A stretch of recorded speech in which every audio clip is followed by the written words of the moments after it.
Sweat Equity Podcast and streaming show, the number one business comedy podcast in the world. In the world. No. In the world. Fine. You don't get to tell me when to do it. Episode 297 with Power Business Attorney Stephen Fantetti of FantettiLegal.com. So proud of you. Don't call him Power Bottom Business Attorney. Whoa. Can't do that. I know, and you don't. He doesn't like the gay jokes. He's not down with that. That's why I'm proud of you.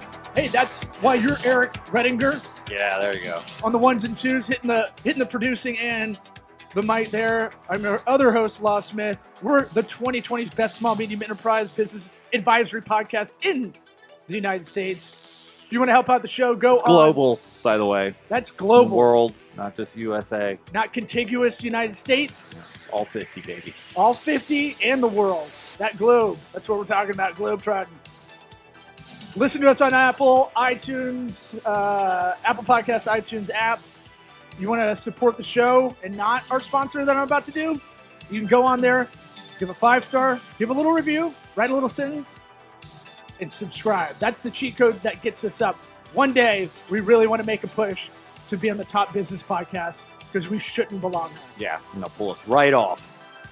This Be a good episode day, though. is sponsored by Warby Parker. WarbyParkerTrial.com/sweat. How mad do I get when I hear everybody I talk to that just bought a pair of prescription glasses and I have to ask, how much did you spend? Alarmingly mad. It's almost absurd when I hear it. And I go, why didn't you use Warby Parker's been a sponsor of the podcast forever. Why don't you use us? WarbyParkerTrial.com/sweat, like Keith Sweat, like Montez Sweat. Shout out to defensive end, Montez Sweat. Get 5 free pairs to try on at home. Go to this link. It helps the show out. It's going to help you out. You need prescription sunglasses. You need prescription eyewear. My dad told me how much he spent on his like Mad Men looking glasses, and I almost fainted. Yeah. I almost fainted, but then I sent him the link, and then he didn't know what to do from there. Right. But don't be like my dad. Don't be like his dad. He's not tech savvy, or he just doesn't want to do anything that I'm going to push to him like that. WarbyParkerTrial.com/sweat. 5 free pairs to try on at home. Don't get talked into Sunglass Hut or Lens Crafters or any of them. It's all Some people call me Cool Eric. It's all owned by one Italian company called Luxottica. You're getting ripped off because that's price fixing. We don't like that in America, do we? No. No. Fuck that. Yeah. I'm angry, I'm pissed off, but I'm in a pleasant mood because we've got Power Business Attorney Stephen Fantetti. Let's get this party started. How to do What about my sweat equity? Sweat equity. Sweat equity. My sweat equity. My sweat equity.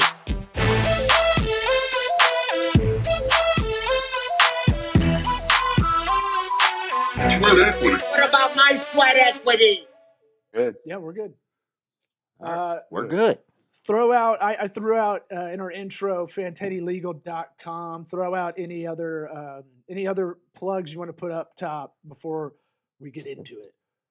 I don't know how you plan to introduce me. Same thing as last time. I think you just said that We're rolling, baby. We're rolling, dude. Yeah. corporate lawyer, own Fantetti Legal, law professor, and got the real estate business stuff. That's it. That's all I would say. Right on. Oh, that's it? Okay. Well, I just want to make sure if we want to send anybody to any of your brands, your companies, entities, whatever you got going on, that we're doing it up top instead of at the end, just to make sure. I mean, you can just say them generally like that right now. If I ever had to plug someone day big time, I'll come and say it. But right now, you can just say that's what I'm involved in. Hey, okay. It's like all right. When comedians throw dates, the best way to do it is you throw out the city first because it catches their ear.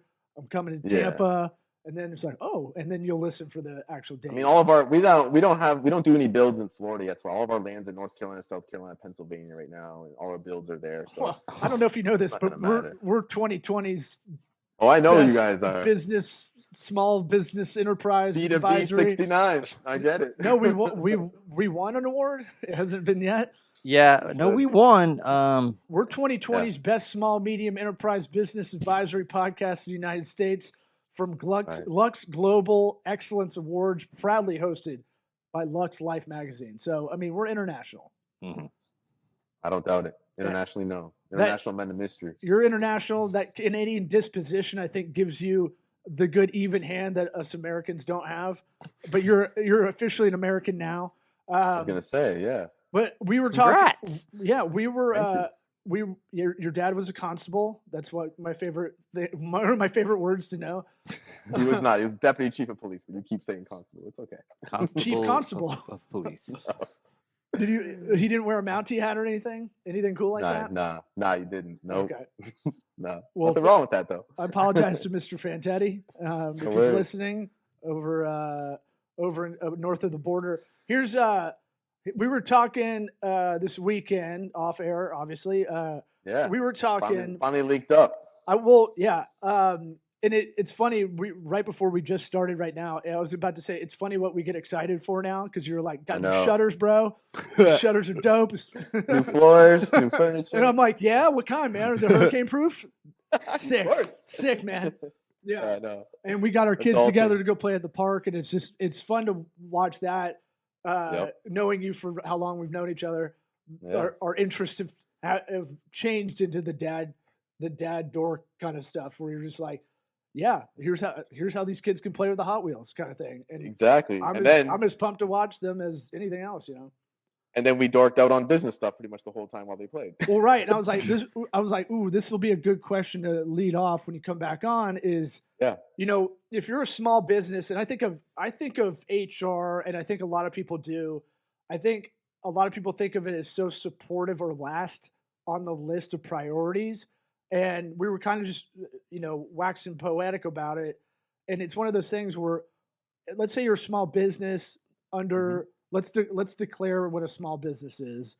It's a business with less than 20 people. Okay. Oh, that's what it is? That's generally correct, how it's defined, yeah. I usually hear it like 2 to 50 or something like that, but whatever. Yeah, most of the time, for most intents and purposes, it's generally with less than 20 employees or personnel. And then you can obviously discuss revenues being less than 500,000. That's generally arguable, but you can fall in different places for different reasons. Like if you're trying to get a loan, if you're trying to qualify for an exemption. So I don't want to get into all the specifics, but I mean, that's just a generic way to look at it if you want to do it for purposes of this conversation. Your mic's hitting your sweater. You got zipper mic, dog. Your mic's hitting your sweater again. Yeah. All right. Could you hear what I said though? Yeah. It's just rubbing. But we weren't paying attention because all we heard was zipper. Tugged in. I'll try to be still. And so, what's it called? So. Yeah, well, the hard part about saying I'm a small business, like I hate the Amex thing where they're like, we support small businesses. Like, what does that mean? Like, small business for some people. We put small businesses into debt too. Right. It's like, you really care if you did one small business Saturday campaign. But it's kind of hard to declare what a small or medium business is because a lot of people, it's wild, everybody's definition. But I'd say, for a small business, as you're declaring, under 20 employees or even higher, why is HR important? Because it is definitely the last thing to be thought of. And I will say there's a built-in excuse that when you have less than 20 employees, what are you going to hire a full-time HR? But there's actually a lot of services that you can outsource, like a marketing agency almost for your HR. So before anybody's like, I can't do that, in their head, there is options out there. I completely agree. Why is this important when you're a small business from a legal perspective? Because let's say you have 19 full-time employees. What's the danger of not having an HR setup? So first, I think I want to make sure I reiterate the point you made, which is 100% correct, that it's generally sometimes the last thing on a business's mind once they get going. Because if you think about it, if you want to start a business and you want to be compliant to get moving, a lot of times you got to hire a lawyer. You got to form your business. You got to get your operating agreement done if you're an LLC. If you're a corporation, you got to get our bylaws done, our shareholder agreements done. We got to get license and permits from the town or the local locality, right? Mm-hmm. So a lot of these things are what's on people's minds. Then finally they say, well, look, what is our business about? A service or a product? We got to get our service contract done or our goods contract done. We got to start setting up vendor relationships. We got to find business. We got to scale. So you're doing all of that. And then the last thing on your mind generally is, well, do I have an HR presence? Because you have this interplay of management and employees that are not management level, and they're going to be interacting. A lot of times there could be strife or problems that have to be taken care of. In addition to that, you might have benefits and things you have to take care of for your employees that they qualify for. You got Fair Labor Standard Act issues. If you have independent contractors, are you paying proper wage and hour, of your employees properly? So you don't think of that because you're just worried about, your product is your life. You want to get it out there. You want to make money. So to reiterate your point, that's the reason why a lot of businesses forget. So now to get to your second point, why is it important to have one? It's for those reasons I just stated. It's easy to misclassify an employee, or it's easy to, not realize that someone's raised a complaint if someone's being harassed, and you have no formal process on how to escalate complaints. Or the person that someone should be raising a complaint to is the person that's actually doing the harassing or causing the wrongful behavior. So they have nowhere else to go that's neutral. And so by law, you're supposed to have all those things in place. So without them, there's several problems. Obviously, the first one is you're out of compliance with the law in any of those issues. If an employee brings a lawsuit against your business, you have a high probability of losing and causing your company monetary damages, fines, whatever else it is related to whatever the claim is. Secondary to that, one of the biggest issues with human resources issues that companies fail is they don't have consistency. So if you're going to take any action where, let's say, you have no process, you're a new company, and all of a sudden, you want to write somebody up, okay? Well, you wrote them up because you felt that there should be a write-up, and then something else happens 3 months later, and you didn't write that person up, but you don't have a consistent protocol to determine why. Now you're opening yourself up to other claims because if one was a woman or one was a man, or if someone was of a certain cultural or ethnicity, then it looks like you're playing favorites on one of those terms. Now you open yourself up to a harassment case, and I used to do those kinds of cases all the time, or a discrimination case under Title VII. You could have prevented all that if you just had a consistent protocol in place that said, here's when we write up, no matter who you are, your race, gender, ethnicity, etc. Here's how you're going to be written up before you get in trouble. Or if we're going to terminate somebody, here's the grounds to terminate versus just unilaterally deciding. Because if you ever had to go to court or if you ever had to go to a deposition, they're going to ask you those questions. What processes, protocols did you implement or put in place in your company? And when you say you didn't have any, you're just negligent, and you ignored what the law is requiring. So it's the same thing we get with Fair Labor Standard Act cases, where I'll get someone who calls me and says, my employee's not paying me, or my employer's not paying me properly. I'm an independent contractor, but they're making me, stay here more than 40 hours a week, and they're controlling the scope of my work. And I said, well, you know what? You're actually an employee. They're classifying you, Ron, to avoid having to pay employment taxes, right, and they're passing those on to you through 1099. So you do have a claim, and then the employer should have known this, whether it was on purpose or not, but their protocol should be in place to properly handle it. And HR people catch all this. And so unfortunately, sometimes businesses don't have the funds to hire a full-time HR director. They want to pay them a salary. But like you said, Law, there's companies you can outsource this to. There's ADP. There's a bunch of other companies where they'll get your documents and protocols in place and give you advice and help on those things. Or you can just ask outside counsel, hire a law firm just to, get a consultation for a couple hours and tell you what you need to do. And then you can kind of take it from there in terms of how you want to hire a lawyer, get certain piecemeal items from a attorney, or you can decide to use the ADP route and then see what you can get from there. So there's a lot of different ways to do it. A lot of those payroll companies have all that stuff. Like you can get an employee handbook done by them where it's plug and play and put all that stuff in there. They have all that. And it usually comes, with whatever you're doing. It does. The biggest thing you do have, the biggest thing you got to be aware of, I tell my clients, is because a lot of times I draft a lot of human resource policy manuals for companies. A lot of times they'll give me one. They'll say, look, I found this one online. And I'm like, the first question I'll ask is, that's great. Did you check what all the obligations are of you? Because that might have been what someone else was doing, but you can't just take it and say, oh, this is how we handle, hiring, terminations, onboarding. Yeah, read through it. So I asked them and they're like, we actually do none of that. And I was like, well, why were you using this as your document? You got to tailor it to your business and your functionalities and how you govern your business. And so, yeah, you're absolutely right. I mean, you can get these things. You've got to make sure that they're tailored to your business and that you can actually do what it says on paper that you're doing, whether you're offering vacation time or sick days and everything like that. So yeah, one like practical place to look. I really love this website that I've gotten to know, and maybe I'll put my referral code in this episode description because I think if anybody signs up, it's like $600 or something. What? Yeah, it's Gusto. And so Gusto, not only if you anybody that's worked in like QuickBooks or whatever, and they have all the you can do kind of your own bookkeeping, but then it's like, do you need a CPA? We have people that are QuickBooks ready that we've vetted already. So Gusto has something similar to that, where they have a lot of resources, like a small business guide. It doesn't. Sure. It's not going to be the end all be all. It's going to get you kind of started in what to do. You need to go to like FantettiLegal.com and contact Mr. Fantetti, Nice. Power Business Attorney to the Stars. But it's one of those things where it'll get you in the right direction, but it also has that kind of, okay, here's hiring, onboarding, and kind of a bunch of resources to get that payroll, to get those things in a kind of, I love. If anything, it's a checklist. Right. Hey, you need to do this stuff at least. Know that. I love stuff like TurboTax that takes something very complex and simplifies it for almost anybody. And Gusto is very much like that. All right. Good plug there. I like that. Yeah. I definitely got to put that referral code in. I forgot about that until just now. There you go. 600 bones, pretty good. Just Do I have one of those? You got one too? That is actually not bad for getting some HR services and development and things like that for your platform. That's actually a really good price. And I have no affiliation with this. We might as well just have them as our advertiser every episode. Brought to you by Gusto. That's a better payout than what we're doing with the other ones. There you go. WarbyParkerTrial.com/sweat, like he sweat. So we were talking a little bit too. I don't know what's going on in the news. I'm going to know less and less because I just deleted all social media off my phone yesterday. Because I'm a fucking hero. There we go. Big step. I'm a hero, guys. Thank you. I get a mayor's sash and a key to the city for being such a good human.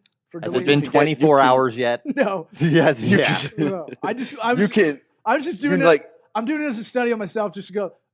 Would this not get in the way I'm going to do it for March and just see if I'm more productive. Which I is the trade-off is you talk about it this much? Yeah. It's like being vegan.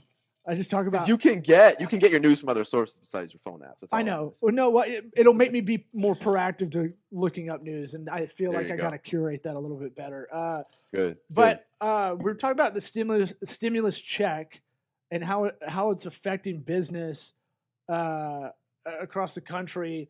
I don't even have like a worldwide perspective on that because it definitely will have some indirect effect. But what happened with this? All right, so. Last I heard, Trump was going to throw down $2,000, and then it was like, nah. And then some Joe people Biden got them and some people didn't. And then Joe Biden got elected. Second time through, and it just whatever. So I'm not talking about the first time around. Like I know, I'm talking about the second time. Some people got it, and some people didn't. Yeah. So do you want to talk about what's going on right now? You mean in terms of what recently happened? Explain to us why we didn't get any money. All right. So obviously you got to qualify, but so. I guess the easiest way to say this is what happened is most recently they put it's not just they called it a COVID relief bill. And so it's really broad the way it's stated. And so that's kind of what's caused some issues. So essentially what they're trying to do is they're trying to make it a COVID relief package where they're putting all this money in the legislature. This is passed in the House so far, but it still hasn't approved by the Senate yet. But they're trying to put a bunch of measures into this COVID relief bill, they're calling it, where they can appropriate a bunch of funds because obviously the legislature has to approve the spending for the president to even be able to for his bill to even go forward to even be implemented. Mm-hmm. So far the House approved the appropriation. So they're saying, look, we're going to put all this money into all these different things that will help with COVID relief. They're saying we're going to give $1,400 stimulus checks to everybody who qualifies based upon your income, etc. They're going to put in I think it was several $100 million for vaccines. They put in a whole bunch of other money in place to help hospitals. They have other money in place to be able to help other programs, including like the rent relief and things like that. So they're trying to call it a COVID relief bill, which it is because they're supplementing the bill with all these other expenses.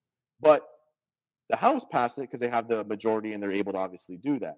It still has to get through the Senate because it has to be approved by both both houses in the legislature, the House and the Senate. So while it's with the Senate, they're thinking that it may not get approved in full because what happens in most bills is people attach amendments to it. So you'll see things in this bill like there was money appropriated to build a new bridge to connect, Buffalo, New York, and Canada. And they probably think Chuck Schumer had something to do with that. There's and the alien thing. What was the alien? Is that with the UFOs? That was the old bill. That was the other one. Good. So this bill, there's money appropriated to help with farming. There's money in this bill to help with cultural facilities, to help with the arts and humanities. And so there's also money in here where they're trying to attach a bill to account for a hike in the minimum wage to get it to $15 an hour.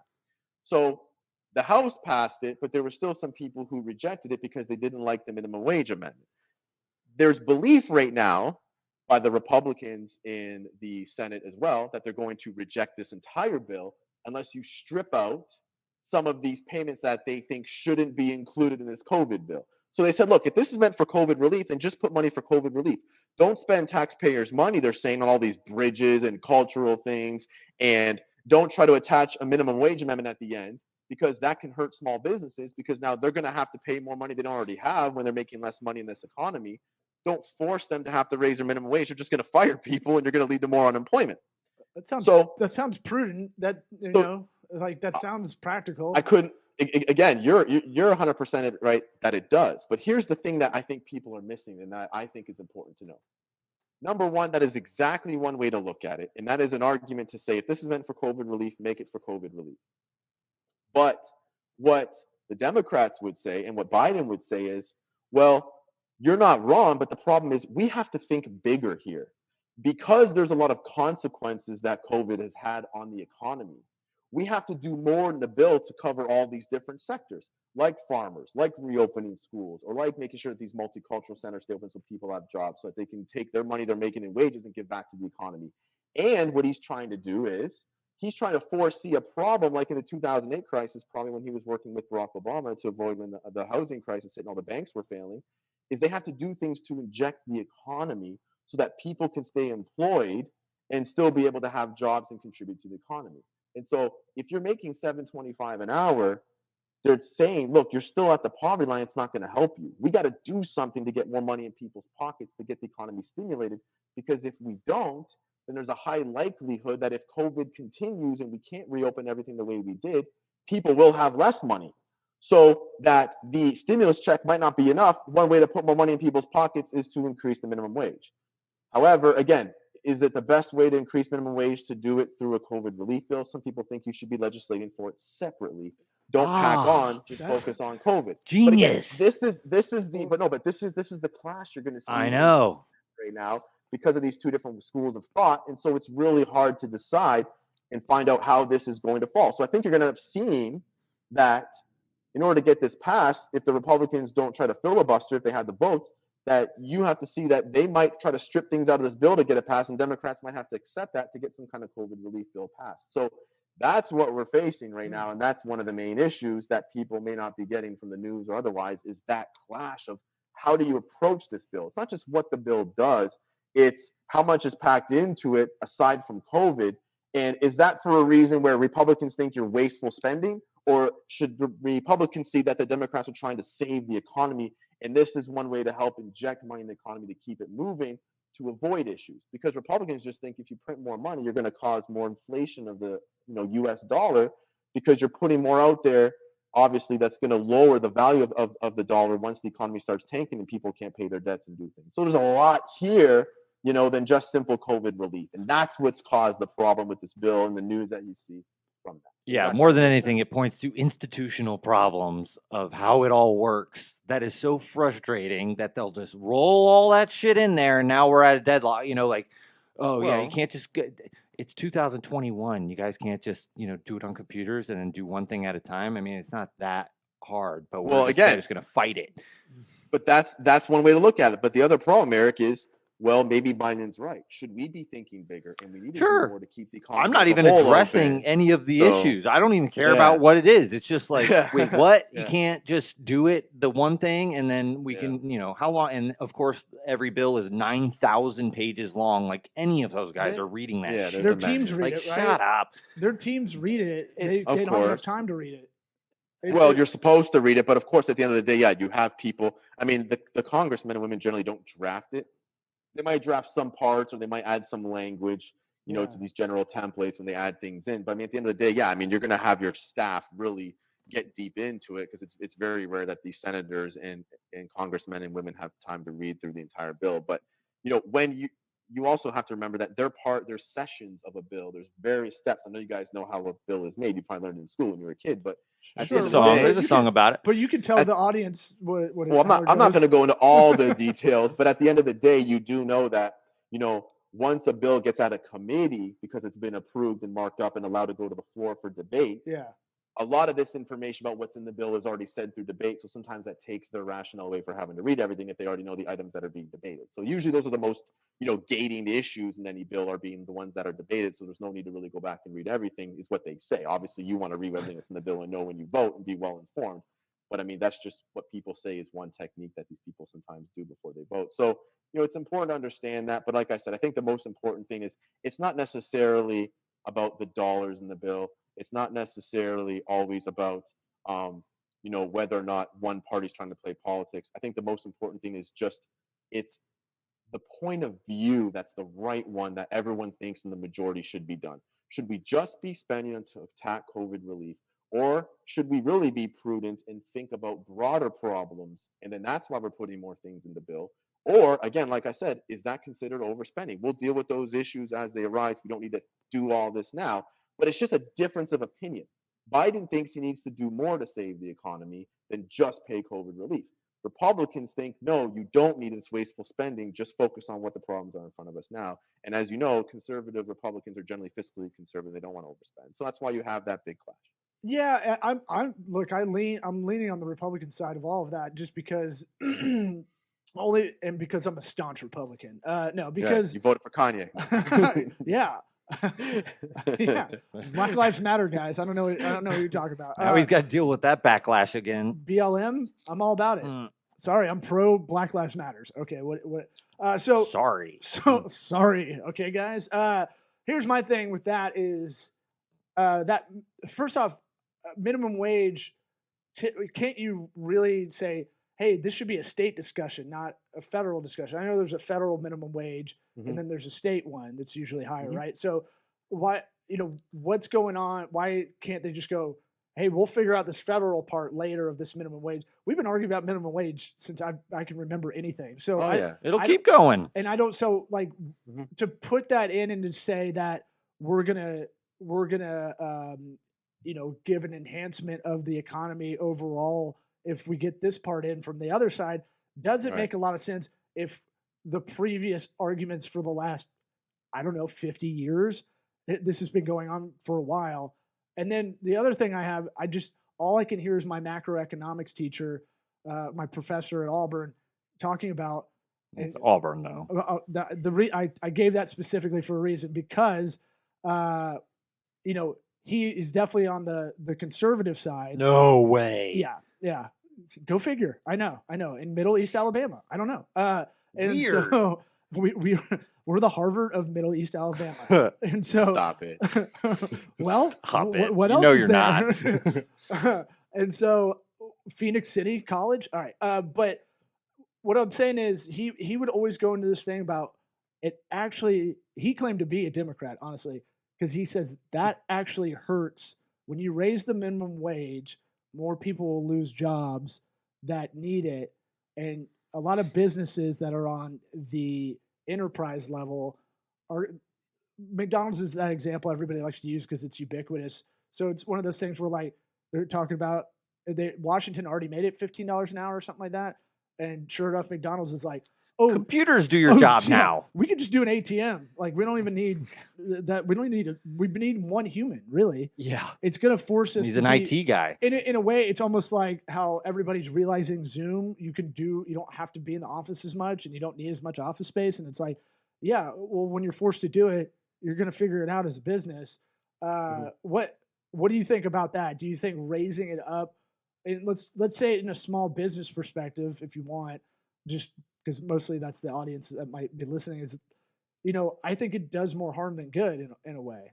Well, I mean, yeah, if you look at the bill, even I didn't get to say this point, but if you look at it too, what they're saying is, well, how are you going to how are companies going to have the revenue to be able to pay and supplement to keep people on if you have to increase the minimum wage?